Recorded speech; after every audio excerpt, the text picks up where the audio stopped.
Good morning, everybody. Happy Sunday. We're doing it early. You never know when we're going to do it. We don't really do linear time very well, and we don't even do sleep well, so you just never know when we'll be doing whatever we're doing. Okay, I think it's the fifth reading, but like I said, we're not linear. It's the fourth or fifth, I think the fifth, of the Trauma of an American Education, which came out a couple years ago. If you really want a copy, it's in both paperback and that electronic thing. We were last in the media center, which was once a library, and working with a bunch of kids who were needing some extra creative, constructive work with their trigonometry that they already understood, but they needed to get out of class. There were 30 other people in there that didn't get it. So anyway, that's where we were. The next day, I'm going to try to... you don't know where to look on these things. They're looking. Okay. The next day, they presented their plan. They were going to create a sundial, but not just any sundial. A sundial for the elementary school playground that used the human form standing in the middle as its gnomon. If you don't know that word gnomon, same etymology as no. But it's Gnomon, also gnosis, knowledge, etc. Anyway, nicely done. I meant nicely done, their design. My role became purely advisory. In a small town setting like this, these students had been in the same learning group since childhood, except now there were more black faces included in the circle due to my having changed the parameters of gifted services. This wasn't problematic to any of them.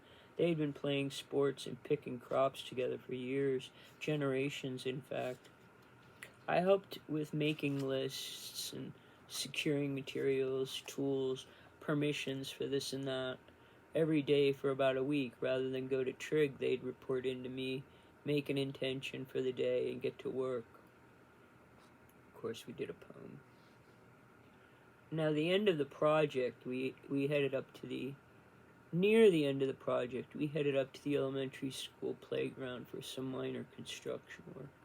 Within a few days, they had created something they hadn't even known was possible a couple of weeks ago. They had further coalesced as a creative, collaborative group of learners, and they had gifted the younger children and elementary teachers with a new instructional playground toy. They also earned the administrators another feather in their proverbial caps. I almost said powerful. Their proverbial caps. Not the same caps you get when you play rugby, believe me.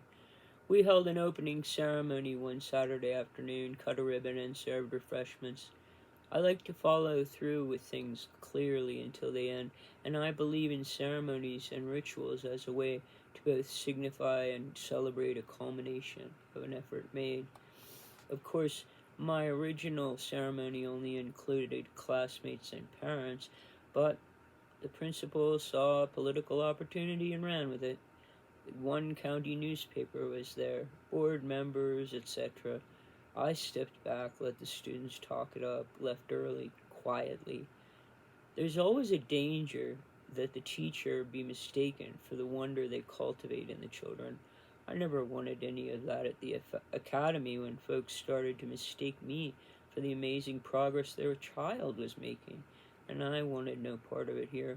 My job was to make sure that the students got a copy of the newspaper story for their personal files, as such things would be handy when most of them would most likely be applying for university in a few years. A couple of years for most of them.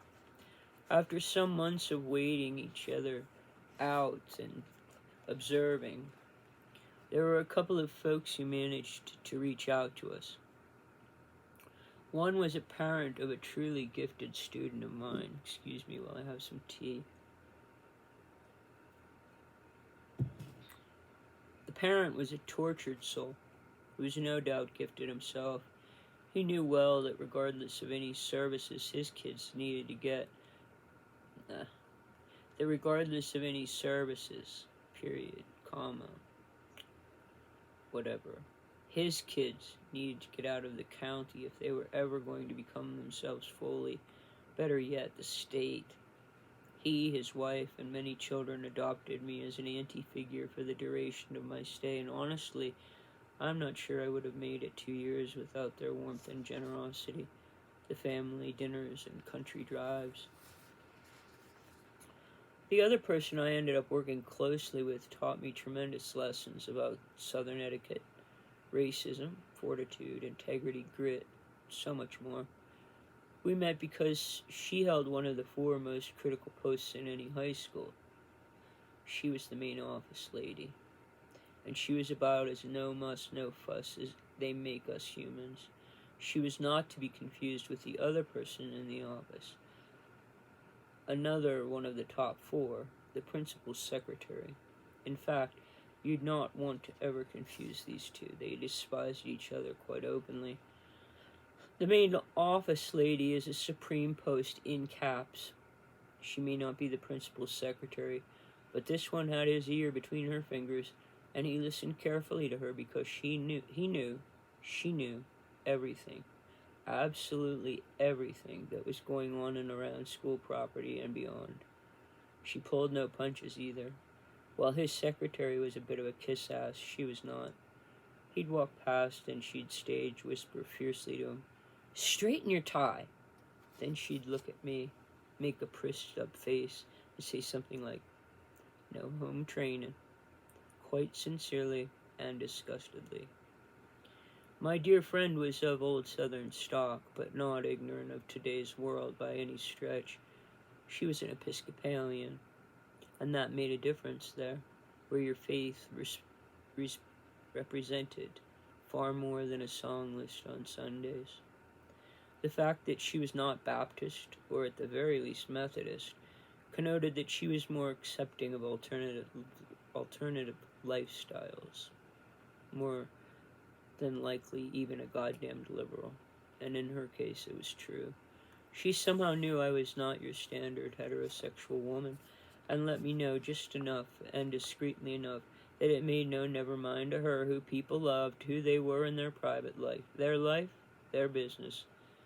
She also insisted she was not a racist, and it was true that despite most folks sitting in circles of their own skin color at faculty meetings or other school gatherings, she often sat with her lifetime friend, an African-American woman who was the business education instructor.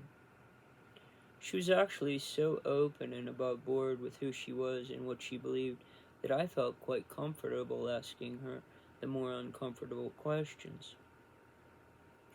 Once her friend had gotten some bad news and was wailing quite sadly in the hallway en route to her classroom while we were working in an adjacent room with the door wide open.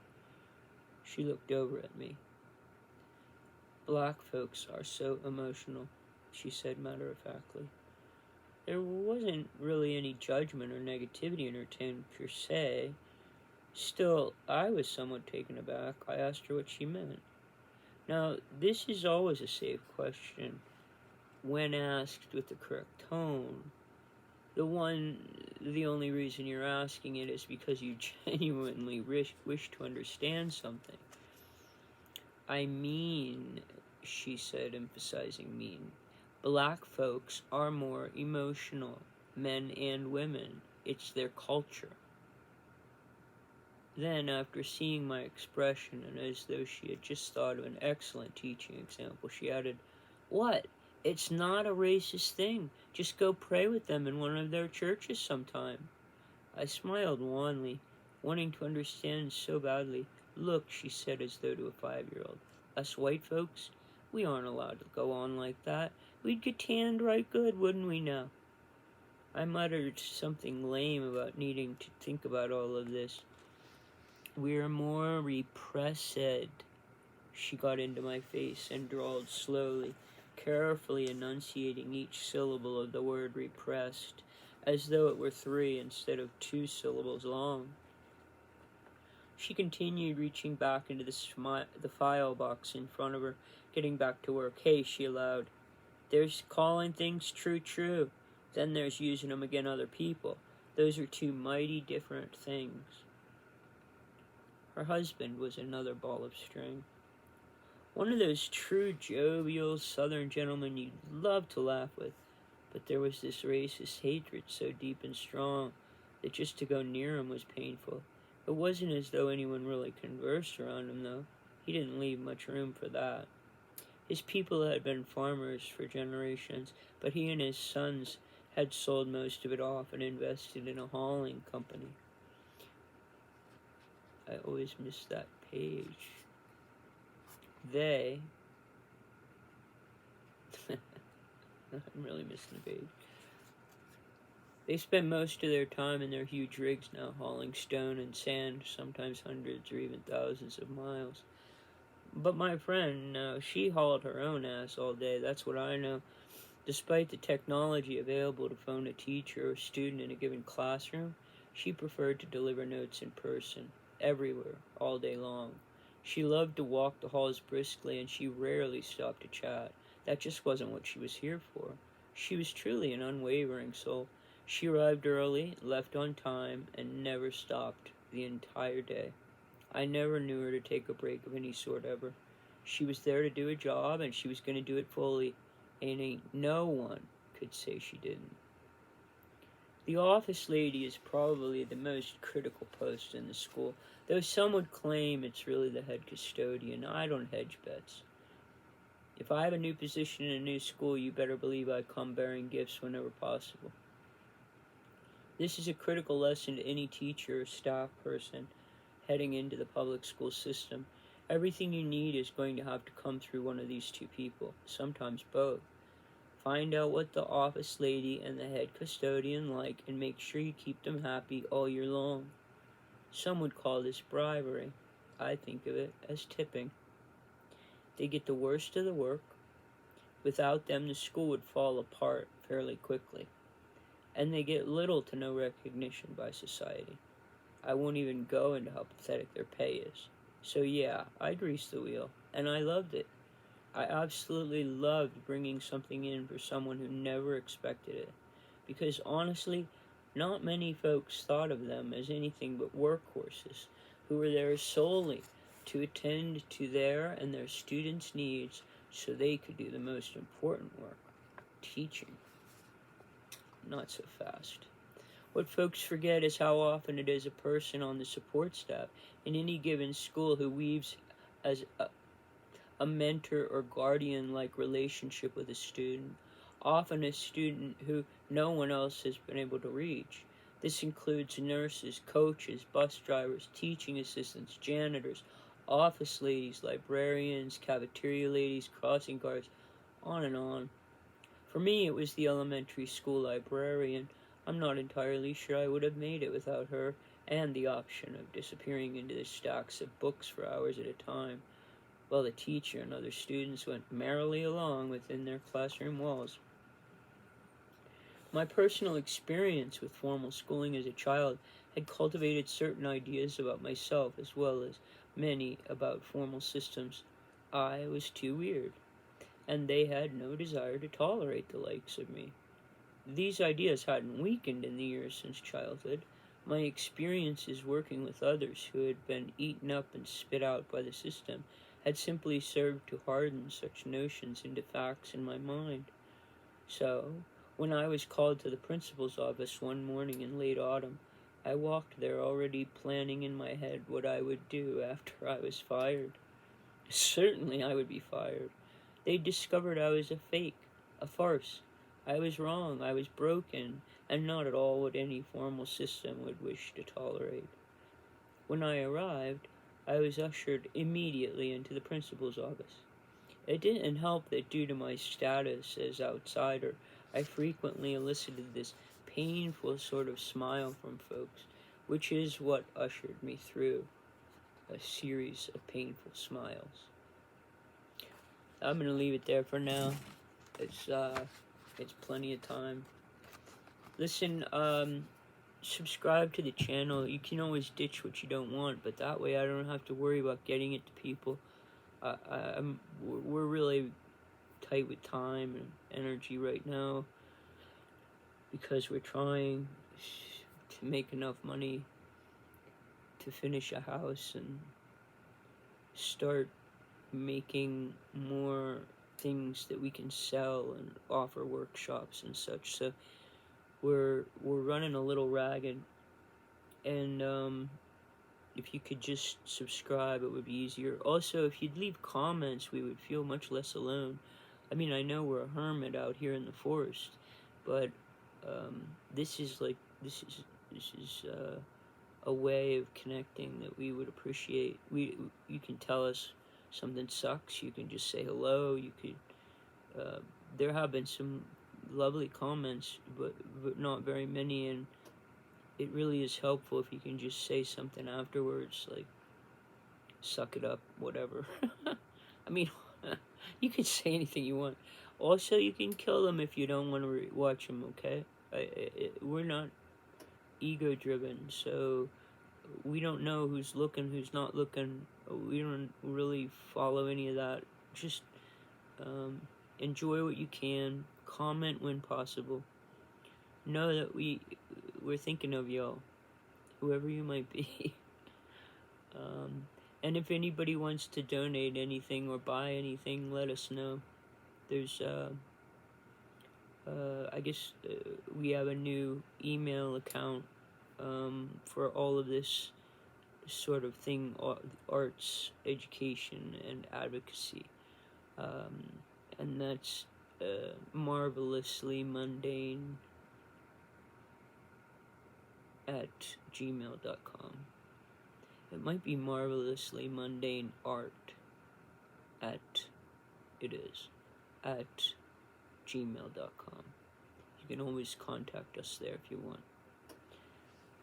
And we now have a Facebook account under that, and I think we tried to change the Instagram, but you know, we're daft with that stuff. So anyway, that's our monologue for the afternoon, morning, evening, whenever you're watching this. You guys, cheers. Hey, peace, y'all.